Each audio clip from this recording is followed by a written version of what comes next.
march. On your mark. Get set. Get set. Now ready. Ready, go. Provocative, engaging, and usually quite a lady. Okay, they're asking for it.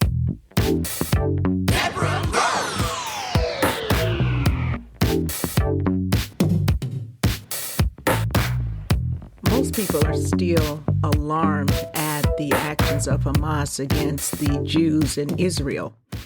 It's been well reported, and we've had more than enough time to absorb the severity of Hamas's actions. I'm at a point now where I guess like many of you, I'm just really disgusted by all of it.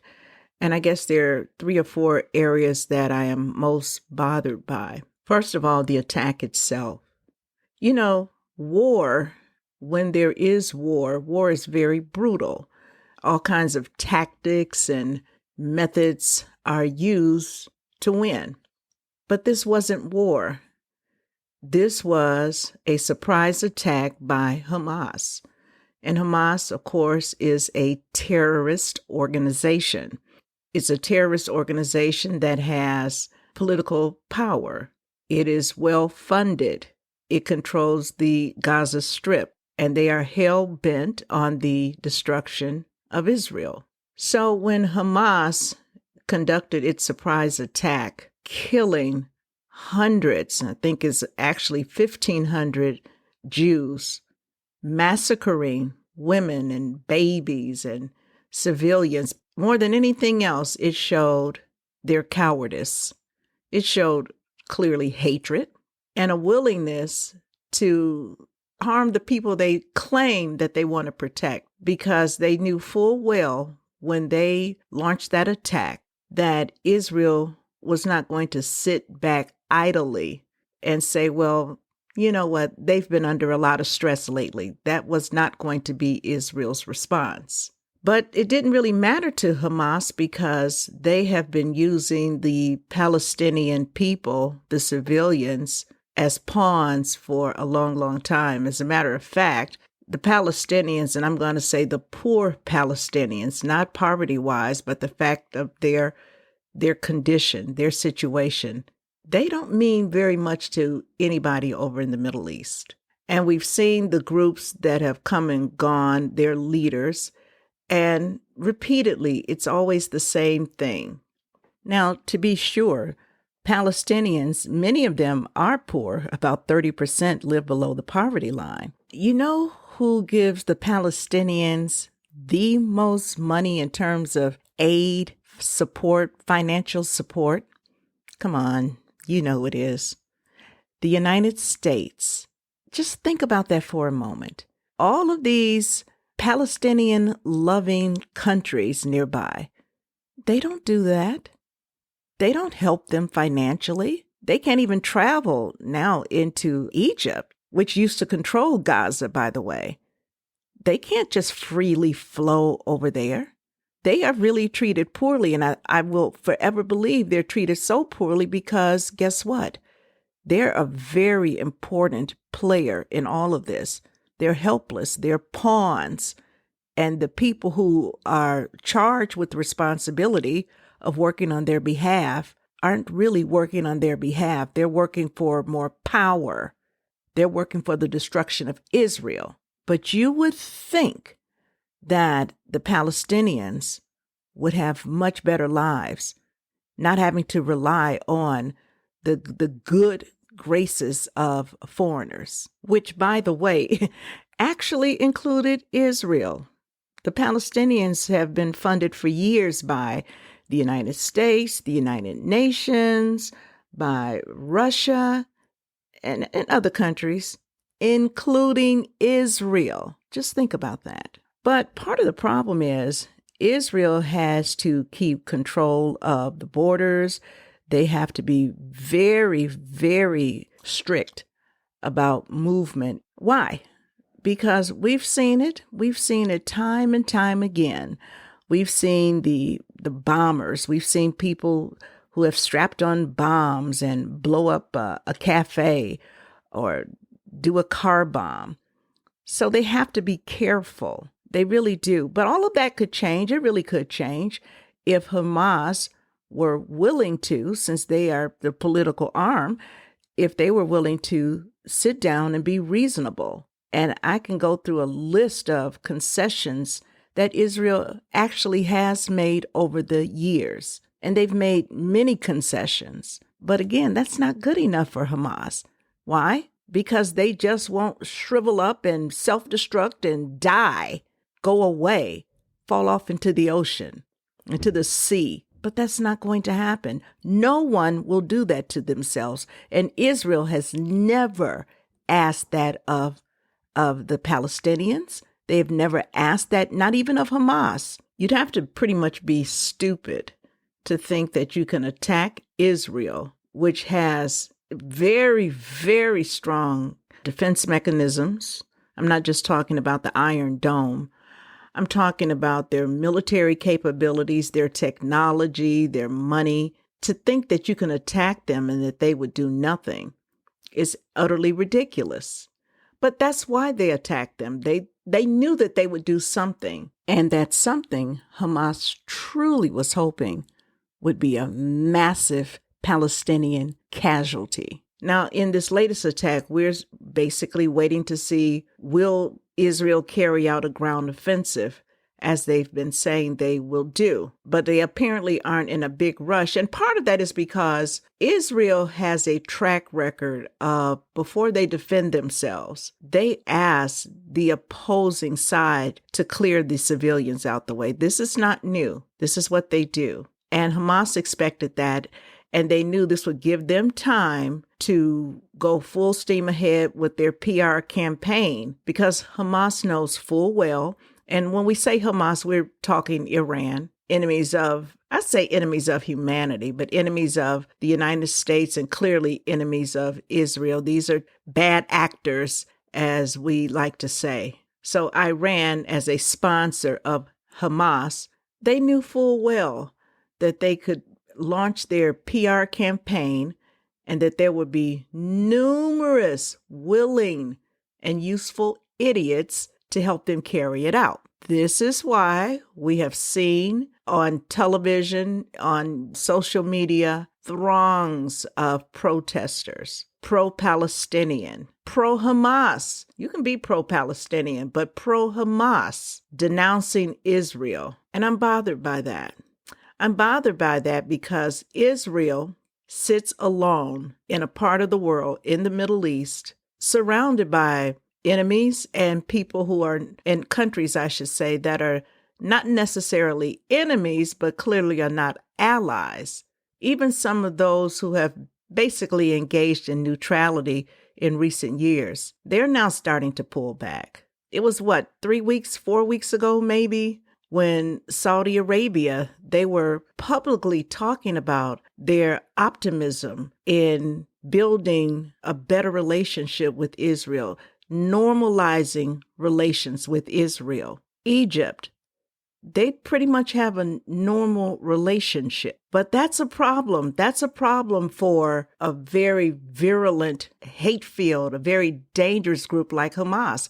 It's a problem because if other countries in the Middle East, if they can normalize relations with Israel, they can prosper more than they have done in the past. That opens them up for better relationships with the West. And that's actually the last thing Iran wants, and it's the last thing certainly Hamas wants, because it would cut them out. It would really further expose the insidious nature of that organization. So now that they've gone ahead and they have killed hundreds, and again, more like 1,500 Jewish civilians, they have benefited from this horrific response in global media. It's not just American media, it's worldwide media. They're benefiting from these empty heads that are on the campuses of Ivy League universities. They're benefiting from organizations existing all across the country, claiming to be pro-Palestinian nonprofits. I'm sorry, I just don't buy that anymore. I really don't, because to listen to these people twist the facts. And when I say twist the facts, basically what we're hearing now is that, oh my God, Israel is attacking civilians. Oh no, Israel wants to kill civilians. Well, Israel doesn't want to attack civilians, but Israel does want to protect itself, as it well should. So I'm just bothered by it. It's just so much confusion. We can just narrow it down to the simple facts. And that's how we keep clarity. Keep it simple. We used to say in college, kiss it, keep it simple, stupid. The simplest way to look at it is Hamas attacked Israel. They came through the air. They came in the water. They came, across land. They came in tunnels. These people, they had this well planned. And the cowards that they are, this wasn't a warlike attack where they attacked first against another military. They came after civilians, families sleeping in their quiet neighborhoods, children at home with their parents, babies and grandparents. And yeah, they took some hostages, but they just slaughtered people. And Israel is not supposed to respond to this? Of course they are. Of course they are. And they will. They are responding right now with bombs, and which, of course, we've just heard, yesterday? About Israel. They bombed a Palestinian hospital. And we saw this, every news outlet was talking about it. The UN, the United Nations, they issued a statement about it. Well, that information came from Hamas. There was no effort to verify this. And then later, much later, after it was verified, it appears by evidence that was a rocket launched by Hamas. But of course it was Israel. Israel, they're the bad guys. Israel likes to kill civilians. No, there's no evidence to that. There just isn't. So that bothers me, obviously, just right off the bat. The other thing that just I find disturbing is that President Biden has just shown repeatedly from day one a true lack of leadership. And when I say day one, from day one of his administration, from giving a call to all people around the world, if you can get here within the first 100 days, hey, Jack, you're in. And look at the results of that. Look at the results of that. From dealing with the pipelines, look at the results of that with Russia producing and selling more oil than they ever imagined that they could. From Afghanistan, leaving so many people stranded there. Afghanis who had been helpful to Americans. For Americans who were there, just leaving them. Leaving billions of dollars of U.S. equipment, ammunition, just left it there and just acted as though nothing happened. And who do you think got a hold of that stuff? The Taliban, China. And you know what? It would not surprise me, not even a moment, if some of that equipment wound up in the hands of Hamas. It wouldn't surprise me.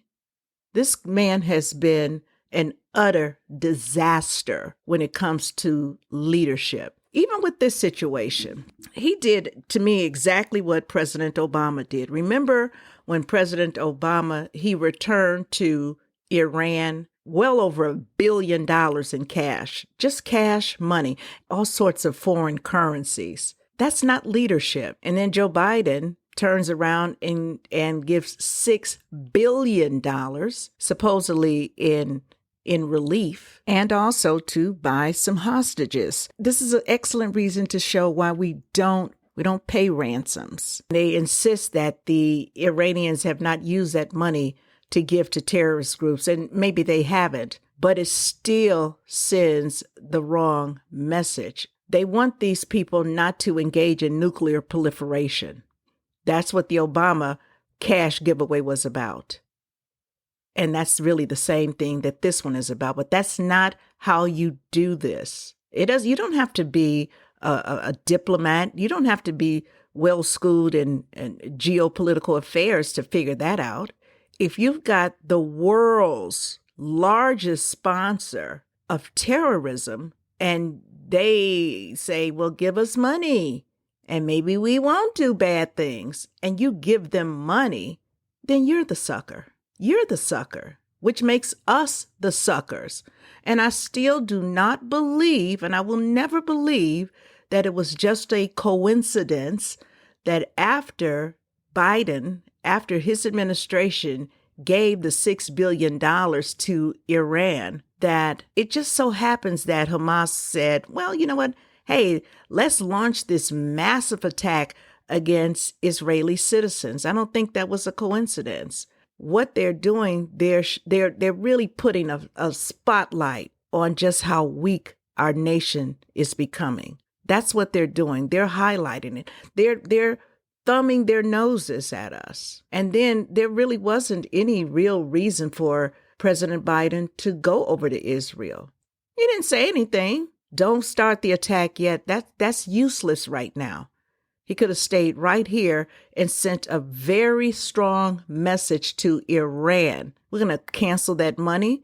And if there is even a smidgen of evidence that you aided in training and arming Hamas, then you will deal with us. But we'll get none of that from him. All we have right now is a president who really cannot make a strong decision to protect this country. That's why we have these borders wide open. And speaking of terrorism, make no mistake about it. Please don't. The U.S. Border Protection, they have said they have captured over 150 known terrorists, people that are on that terrorist watch list. They've captured that many. So now just think about those who just slipped in. How many have slipped in? Probably 5, maybe 10 times as many. So while he's sitting here posing and posturing, we are really, I believe, we are putting ourselves in a very dangerous position. When I looked at all of the footage of all of these protesters, and it just made me wonder, how many terrorists are in that group? How many terrorists are marching on the streets of America? The borders are wide open. People have come here. People are angry. People hate Israel. And people hate the U.S. because let us not forget Iran, Hamas, and other terrorist groups. They've always referred to the United States as the Great Satan and Israel as Little Satan. If they will do that to Little Satan, what in the heck do you think that they are planning to do to what they call the Great Satan? I will say this, as a believer, as a Christian, I do believe that Israel will ultimately be victorious. I believe that. But I also believe that good-hearted people have a responsibility. And this is especially true for Christians, as our Savior has called us to bless Israel. What I'm about to say doesn't mean that Israel is always right, that they can do no wrong. That's not my point. But I do believe that that nation was established by God. I also believe this one was as well. I believe these two nations were established by God. And I know that he calls upon his people, his followers, to pray for Israel, to bless Israel, pray for their peace. In doing that, we can also pray for others. We can pray for the Palestinians. The attitude that so many people are taking against Israel, it's very dangerous because the bias coverage that we've been seeing, it tends to rile people up and stoke anger. And that's why we're seeing acts of anti-Semitism grow across the country and indeed across the world. So we have to really be very clear. Clarity is so important in times like this. Wrong is wrong is wrong. We can't make an action that is just clearly wrong. We can't make excuses for it and say, well, you have to understand they've been living in that region under the thumb of the Israelis. And even that has a backstory. I was just thinking about this when Yasser Arafat, who was head of the Palestinian Liberation Organization, when they were working on this peace accord, I remember that he came under a lot of pressure not to agree to the peace accord. When Israel was willing to go with the two-state agreement, You can have yours, we'll have ours. But there were people inside the Middle East who absolutely hated that idea. And when you get groups that say under no situation will we accept a peace agreement with Israel, you've got a problem. Hamas is that organization. They've said repeatedly, the only thing that they will accept is the clear destruction, removal of Israel. It's the same thing that Iran has said. Iran has said that multiple times. So what is the tiny nation of Israel to do? They have to defend themselves, and they have to know that they have people around the world who stand with them, I am one of those people, and I hope you are too. So what does standing with them mean? It means rejecting lies. It means rejecting the notion that they are wrong for defending themselves after they were attacked. It means contributing as you can to organizations that are raising money to help. It means prayer. It really, really does. So that's really all I have to say about this. I may have more to say later, but I just wanted to kind of get that off my chest.